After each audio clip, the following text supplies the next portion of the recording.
Hello বন্ধুরা, দেখো এই উচ্ছে পেঁয়াজ ভাজা হয়ে গেছে। এই নতুন পটল শুরু হলো আমাদের ঘরে। এই আজ 2-1 মাস একটু বন্ধ ছিল, এই শুরু হলো। মোটামুটি দুর্গাপূজার সামনে, দুর্গাপুজো অবধি এই পটল আমাদের চলবে, বুঝেছো বন্ধুরা। এই পটল এত ভালোবাসে, আনতেও ভালোবাসে, খেতেও ভালোবাসে। মানে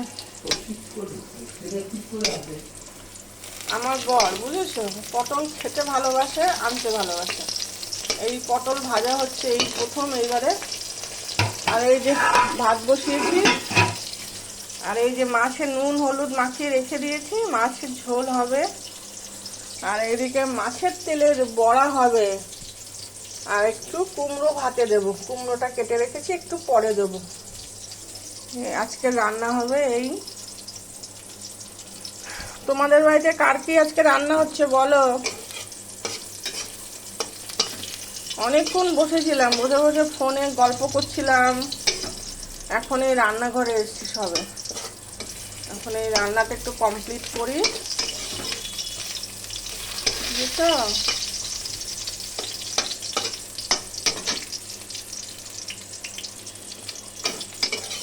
পটলটা ভাজা হয়ে এসছে, আর ভাজবো না।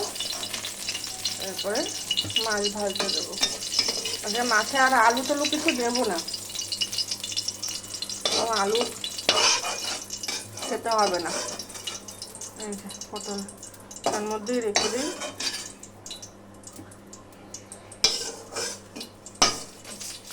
এই দেখো বাজার থেকে কি নিয়ে এসছে আমার জন্য।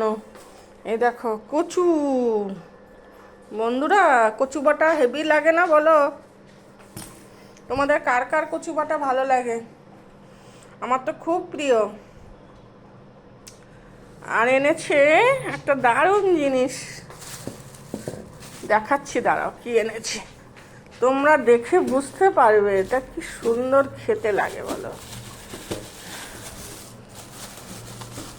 এই যে কুল,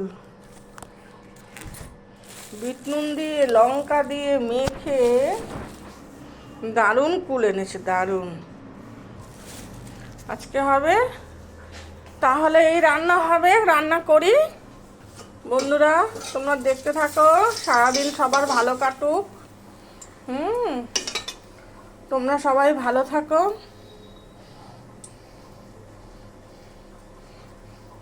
টাটা, বাই বাই। এটার মধ্যে আর মাছ আছে কয়েক পিস, আর কয়েক পিস আছে রুই মাছ। মানে এই যে সেই মাছ আর মাছ করেছিলাম, এই যে আবার রয়ে গেছে কয়েক পিস। সব মিলিয়ে আজকে এটা 2 পিস মাছ ভাজা রাখবো, ছেলে যদি খায় 2টো মাছ ভাজা রাখবো। আর বাকিটা একটু গা মাখা করে ঝোল করবো। ঠিক আছে।